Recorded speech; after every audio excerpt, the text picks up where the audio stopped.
The Jubilee Sovreign by Marriott. Edgar. On Jubilee Day the Ramsbottoms invited relations to tea, including young Albert's grandmother. An awkward old party, was she. She'd seen Queen Victoria's accession and wedding to Albert, the Good, but she got quite upset when young Albert asked how she'd got on in the flood.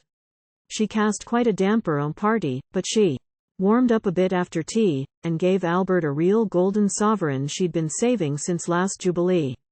It had picture of Queen on one side and a dragon fight on the reverse, and it smelled of camphor and cobwebs through being so long in purse.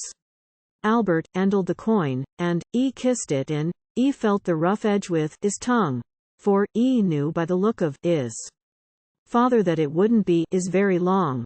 "I'll show you a trick. That sovereign," said Pa, who were over and near, and took and pretended to eat it, then brought it back out of his ear. This magic filled Albert with wonder, and before you could say, Uncle Dick, he'd got the coin back from his father and performed the first part of the trick.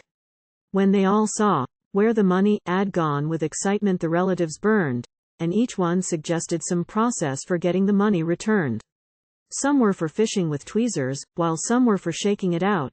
If we only got back a few shillings, they said, 'twould be better than nout.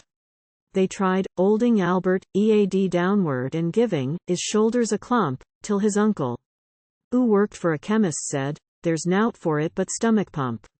Well, they hadn't a stomach pump, Andy, but Pa did the best that he could with a bicycle pump that they borrowed, but that weren't nearly so good. So off they went to the doctor, who looked down his throat with a glass. He said, "This'll mean operation. I fear that he'll avenue to avenue gas." "How much is this goin' to cost me?" said Father, beginning to squirm.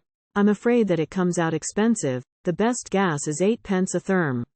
There's my time, 6 shillings an hour. You can't do these things in 2 ticks. By rights I should charge you a guinea, but I'll do it for 18 and 6.